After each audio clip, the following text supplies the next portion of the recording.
Well, as long as I'm still, it won't matter. So we're going to cut camera right quick and get quiet. We've got about, what time is it? Let's see here. We've got several hours before daylight, or before dark, so.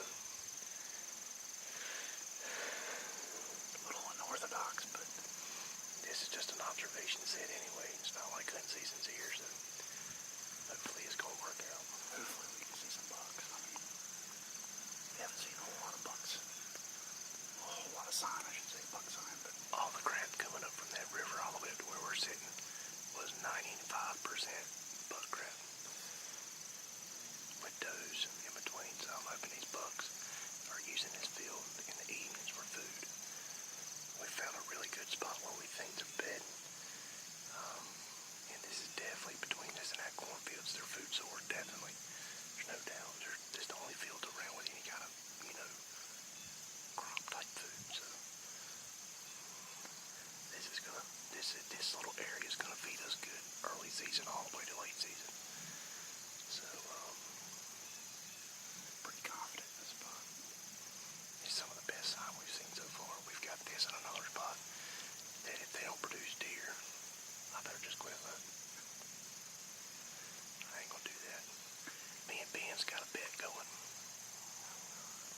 The bet is the first one to draw blood and kill a deer, whether it be a doe or a buck, we've got to shave. We got to shave the beards off. So if I kill first, Ben's got to shave his face bald clean. And vice versa, if he kills first, I got to shave bald clean. Now, if one of us kill a 130-inch buck or better, if I kill the 130-inch buck, Ben's got to shave his head too. Take your hat off. He's got a shaved down, bald-headed, and he has got a Festus-looking head, I'm telling you.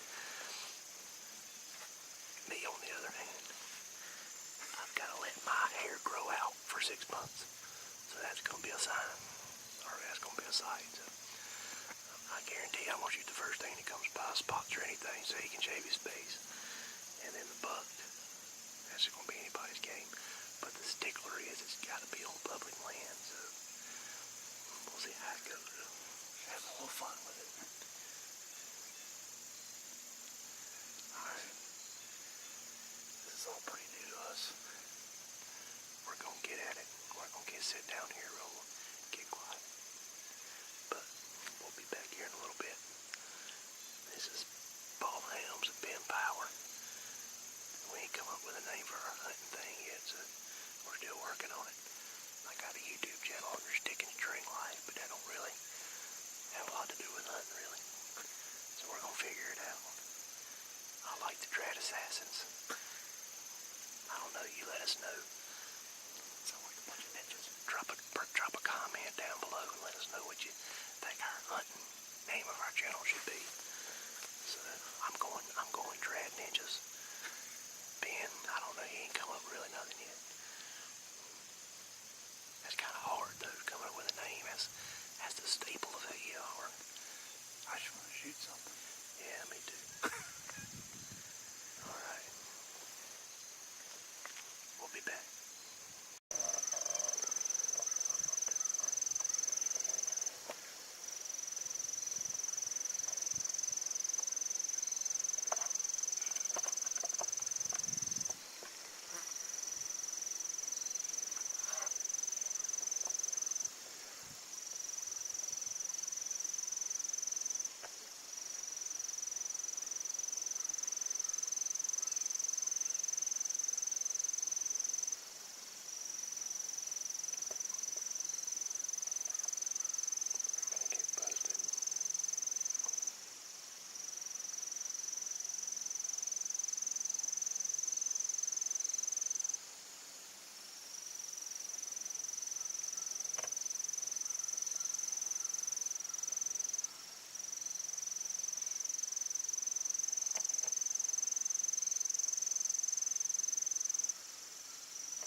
we just got back to the vehicle, and what an evening it's been.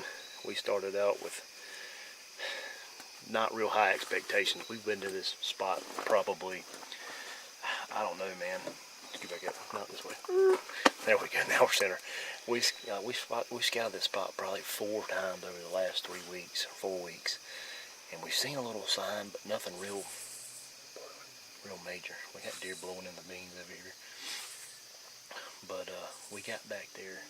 We were probably a good mile in and found 2 food plots, 1 corn, 1 soybean. And we seen a really good trail going across from the cornfield across the creek into the beans. And the whole way through that field we were seeing fresh buck crap, fresh doe crap. I mean, all up through there. So we said, we're going to sit down. And we no more got sit down. I got the camera set up, and we had a nice 6 or 7 point. First one was an 8. Was it? Okay. Well, Yeah, I didn't get to I glass him with my binoculars because he come up on us so quick. He come out of nowhere. I'm like, Ben, don't move. And automatically Ben goes. But he didn't bust, and he come within 25 yards of us before he picked us off in the middle of the field. We were sitting right on the top of the rise, thought we had plenty of distance between us and the edge of the field, and I guess he seen us in the edge of that field, or on the top of that field. He wanted to know what we was. He come right to us within 20-25 yards, and we got deer all around us. He wound up boogering out a little bit, nothing too bad. He blew one time and just kind of trotted off, not real scared. And about 10 minutes later, a nice 7 point come out into the field. Stayed out there at 100 yards browsing for 30 minutes. I got quite a bit of it on camera, and it wound up coming up within 50 or 60 yards of us. Same thing, skylighted us. After they got up to our level, we didn't have green behind us anymore, and we were just trying to observe a little bit just to see if anything was going to come out. We wound up having an excellent evening. We seen, how many deer we see, Ben? Well, we just saw 9 in this little bean field. 9 in the bean field, all jumped doe. 2 out of some bedding, out of a weed field, and then the 2 bucks in the field. I mean, we seen good night. So we saw about 15 at least, roughly. within a couple hours. And this is the first time we've been here scouting and we've seen a deer. So they're here, definitely here. We just hadn't been in the right spots at the right time. You know, we're kind of new to the whole. We're not really new to the area, but we're really trying to get back here and find these deer, guys. And you know, we're putting in some miles here, and we're trying some different stuff. You know, that we were just sitting in the middle of the bean field, literally right in the middle of it, in chairs. We got these new Millennium chairs. They're sweet, guys. 7 pounds, you hardly even feel it. The G100 series. So the only thing that busted us bad is the beans weren't tall. They were only maybe knee high. If it had been normal sized bean fields, we'd have been up to our shoulders in beans. We'd have been fine. But I mean, we didn't see anything monster, but you know, we're not. That 8 out of shot. He was Tradbo worthy. He really was big body. I mean, big old body. And so we got these does out here. I mean, of course, as soon as they pull them beans and that corn out, the feeding patterns are going to change, guys. So we'll change our plan at that point. We've got a couple spots off in the woods we like that we walked up on, and that we've marked on the map. So you know, we're trying to cover as many of the options as we can, because you know, as soon as they get some pressure in here and get them beans and the corn out, that'll still be its main food source. But I think it'll slow down, and during the day it'll slow down. They'll be hitting them acorns hard if we have a good acorn crop this year. So we've got some acorn flats picked out. We've got some food sources on. See, our plan today was to come in and find this one area we wanted to scout. So we come to that area, and I was like, Ben, let's go see if these fields are planted. And they normally are planted, but for the last 2 years they hadn't been, and this year they hadn't been. I said, we got to find food. So there was 2 fields on up, maybe 100 yards from where we are. I said, let's just go check them. And sure enough, 1 corn, 1 soybean, money. And as soon as we seen that, the sign started picking up. So we found their bedding, and we found their food source. And so we're just going to plop ourselves down in the middle of it. And I think we're going to do real good. So, I mean, all in all, I think today was pretty good sit. We only sat for probably about an hour. Yeah, about an hour, and we decided to get up and get out of there. You know, they were picking us up pretty good, so we figured get up and get out, get moving. You know, and on the way back, we kind of took the long way back on some trails. There's a couple trails up here. It's kind of buggery to get around, but I like that. Yeah, it's kind of confusing, but you know, we're going to have climbers this year. we've got these seats. We're going to hunt a lot on the ground. I feel like we're going to hunt a lot on the ground. I'm excited to hunt on the ground. I don't know about you, but, getting into them, some of them thickets on the ground is going to be fun. Yeah, it sure is. We're pretty excited this year, and we're just trying to get out here and get some boots on the ground. We've been coming at least once a week and covering at least 2.5 miles just about every time we come out here. And we're finding some good stuff. Today was the best though. We actually seen deer. Yeah, that was the good thing. I've been pretty disappointed. I mean, we've seen some decent trails and stuff, and over on one of the other spots we found, it had some pretty good sign. Yeah. But other than that, the last 2 times we scouted, it hasn't been all that great. Lightly used trails. Last year's rubs maybe, and last year's scrapes. Nothing real definitive for this year. Which I know all that stuff hadn't started yet, but you plan to find wore down mud paths, in the woods and stuff. But we hadn't really found that. But we're just thinking maybe this place is so big that they got so much area to cover that they're just using them sporadically, and they're keeping different trails, different times, just to, change it up. I mean, they're just public land deer. We're kind of new to it, so maybe we're just not, knowledgeable about their trail patterns as we are like on private land. Ben owns a little bit of private land up at his uncle's place, and he knows where they're going to be, what time they're going to be there. He can almost pattern them to the hour. And here on public land, we're finding that that's not the case at all. Yeah, these deer, they're different. I mean, we usually get here at 3:30, 4 o'clock, and we don't see any deer. I mean, we've seen a couple deer on the roads. We hadn't bumped none, we hadn't jumped none. So it's definitely different. We're getting our feet under us. We're getting some deers found. There was 9 in this field. We're at the FJ, and there's a bean field 50 yards. There's a bean field and there's 9 deer on it. Yeah, so of course, like we said, as soon as season hits, that's all going to change. These deer are going to feel a little pressure. They're going to start sticking to them hardwoods and them tree lines, and hopefully that's what they do. That's what I think they're going to do anyway. Yeah, I mean, I'm pretty excited. I think this year's going to be fun. We have pretty low expectations as far as hunters go. We're not, don't get me wrong, big 160 or something. Some big giant deer walks out in front of me, I'm shooting it, And honestly, it's doe or buck. Big mama doe wouldn't taste too bad. I don't know, I might get trigger happy on a 125 if it comes in close enough. And, but we're really getting in here. I'm sure other people are. We're not really seeing all much sign of other people, but not yet. Gun season, it's like the Orange Army comes out, but bow season around here, it's few and far between. This place is 4,500 acres, and it's not a real populated place as far as where it's located. So we pretty much have it to ourselves until rut, and then all the outer towners come in, out of staters. So we're gonna try to get it done early. Yeah, I got a lot of hunting I want to do this year, not including deer hunting. So squirrel hunting, we're going to be doing some squirrel hunting, some we want to do some late season scouting. So so hopefully make next year a little better for us. We did a little bit last year, but not nearly as much as we should have. Right. We got a super late start. We did, everybody was competing and stuff. So on the trad circuit, the trad worlds and the 3Ds and whatnot. So we were a little late this year. It's probably been the first year I've hunted or scouted or prepped this hard before deer season. I guess I've always hunted private land, so it kind of makes you lazy. But when you got to come out here, the work starts well before hunting season opens. We just kind of got tired of hunting. Of only seeing 1, 2 deer maybe on a sit. So we're hoping this year we can get in some more deer. There's another piece of public land I know of, and if you get back in there, you'll see 15 deer a sit, and that's what we're trying to find here. I don't know this property near as well, really, as Paul even. So I'm still learning this one, and these public deer, they're hard. They're hard to find, guys. So we're learning a little bit at a time. These chairs are nice too. These Millennium chairs, guys. Let's show them. Holy crap! I'm gonna give Ben the camera, and I'm gonna set this chair up and show you how it works. this is how you unbox it right here.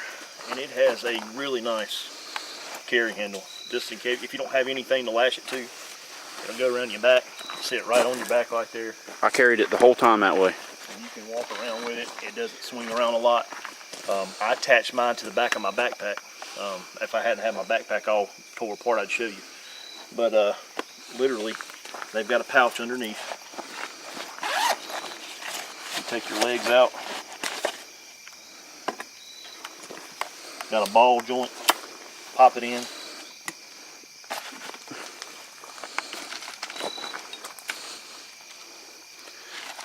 sure your feet are flat. And you're hunting. Literally 30 seconds, guys. 360 degree swivel, no noise, very quiet material. And if you're not high enough, all three of these legs will rotate out or will pull out quite a bit. It'll get you up 5 or 6 more inches. They're made for a blind, but we're going to use them to ground attack, do some ground hunting, natural blinds, some cedar thickets, some stuff like that. You'll take it apart, you'll just hit that ball joint under there, pull it out. Now, a little philosophy, guys. We both have climbers, and we're going to use the climbers a little bit. But the reason we chose the seats this time is because we didn't know where we were actually going to sit. We wanted to do kind of a little observation sit, see what we can see, but we didn't really know where we could sit. I mean, so we opted for the chairs just because we can kind of sit anywhere. And that's kind of the reason I got it for hunting too, because if we come in here, and they're light. I mean, they're 7 pounds. You can't get that in a blind chair with an all-day comfort. I mean, this is all-day comfort. Yeah, we could have sat there all freaking day, no problem. So I mean, if you guys want to try something different, try that chair. You know them, and it honestly, the way I look at it, if it lets you sit 2 extra hours for the 100, and you can probably find it $160 on sale. Yep, I found them on Amazon and from anywhere from $160 to $224. So if that gives you 2 extra hours of hunting a day, because it's more comfortable than a stupid little stool, then I think it's worth it. So if you're spending that kind of time in the woods, so right. If you can get out enough, and I can justify buying it, honestly. You can ask Paul, I'm pretty cheap. So, and I try to find a good deal, and I'm pretty tickled to find that seat. So my fat butt's gonna be in it a lot this year. So speaking of fat butt, what? I want pizza. Let's go. We're gonna get out of here and go get something to eat. We got a little joint down the road called Snapping and Made, and they do a barbecue chicken pizza. Make you smack your mama. So this is Paul and Ben from the Trad Assassins. That's what I'm gonna call it. I want y'all to comment and see what y'all think we should call our team or our hunting outfit. It's just me and Ben. Yeah. And so far we got another guy named Trevor. He might hunt with us once or twice, but he's doing a lot of moving this year, so he's gonna be tied up. A lot of moving. He's getting ready for Lancaster. So he's the biggest competitor. Yeah. So he's a little busy right now moving, and then Lancaster starts in January. Yeah, January. Yeah, last weekend of January. Same weekend as Kalamazoo. So we'll see. I'm gonna be torn between Kalamazoo and Lancaster. So not me, guys. I know exactly where I want to go. Well, we're gonna get out of here and eat. So y'all shoot straight, and we'll see you next time. Good this luck. is Paul and Ben, Trad Assassins.